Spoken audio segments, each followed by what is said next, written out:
Hello students, 12th standard business max exercise 7.2 question number 7. இங்கே electric bulb manufacture பண்ணுறாங்க ஏதோ ஒரு கம்பெனியில். அதில் 5% என்ன இருக்குது, டிஃபெக்டிவாக இருக்குது. அந்த டிஃபெக்டிவ் அப்படிங்கிறது தான் நமக்கு தேவை. அந்த டிஃபெக்டிவாக இருக்கிறதுக்கான ப்ராபபிலிட்டி தான் நமக்கு சம்மில் கேட்டிருக்காங்க. ரேண்டம் வேரியபிள் எக்ஸ் அப்படிங்கிறத நம்ம என்னென்னு எடுத்துக்கிறோம், நம்பர் ஆஃப் டிஃபெக்டிவ் பல்ப்ஸ். அடுத்தது PQ வேணும். சம்மை பொறுத்த வரைக்கும் டிஃபெக்டிவ் பற்றி தான் கணக்கில் கொடுத்துருக்காங்க. டிஃபெக்டிவ் எவ்வளவு, 5%.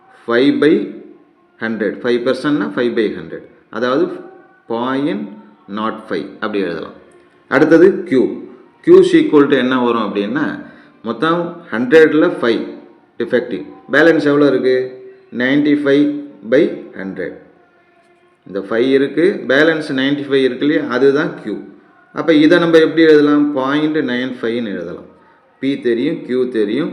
அடுத்தது N என்னன்னா, இங்கே அவுட் ஆஃப் 120 பல்ப்ஸில் எதுவுமே என்னன்னா டிஃபெக்டிவாக இருக்கக்கூடாது. நோ டிஃபெக்டிவ் பல்ப் இல்லாமல் இருக்கிறதுக்கான ப்ராபபிலிட்டி தான் கேட்டிருக்காங்க. அதனால் N ஈக்குவல் டு என்னன்னா 120. N equal to 120. இது ஒரு பாய்சான் டிஸ்ட்ரிபியூஷன். அதில் லேம்டான்னு ஒன்று வரும் இல்லையா, லேம்டா அப்படிங்கிறதுக்கு என்ன ஃபார்முலா, லேம்டா ஈக்குவல் டு என்பின்னு சொல்லுவோம். Lambda equal to n p. N எவ்வளவு, 120. P 5/100. இதை சிம்பிளை பண்ணோம்னா நமக்கு கிடைக்கிறது என்னன்னா, லேம்டா ஈக்குவல் டு 6ன்னு வரும். பாய்சான் டிஸ்ட்ரிபியூஷன் என்ன அப்படின்னா, P of X equal to X equal to e power minus lambda into lambda power x by x factorial அப்படிங்கிறது Poisson distribution. No defective bulbs, அதாவது டிஃபெக்டிவ் பல்ப்ஸுங்கிறது 0வாக இருக்கணும். P of x equal to 0ன்னு இருக்கணும். X வர இடத்துல 0 கொடுக்கணும், அவ்வளோதான். e பவர் மைனஸ் லேம்டாங்கிறதுக்கு பதிலாக லேம்டா கண்டுபிடிச்சிருக்கிறது 6. அப்போ லேம்டா வர இடத்துல 6 போட்டுக்கிறோம்.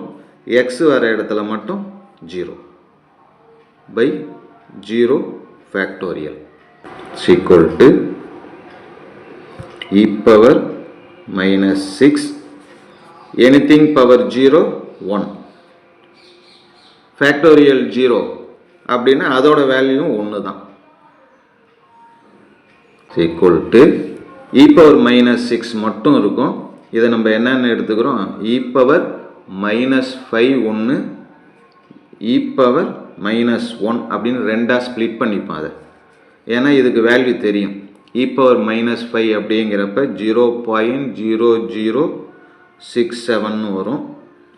அடுத்தது அதே போல் e பவர் 1 இருக்குல்ல, e பவர் 1க்கு வேல்யூ 0.3679. இந்த ரெண்டுத்தையும் மல்டிப்ளை பண்ணால் கிடைக்கிற ஆன்சர் தான் நமக்கு தேவையானது. அது என்னென்னா 0.0025. ஓகே.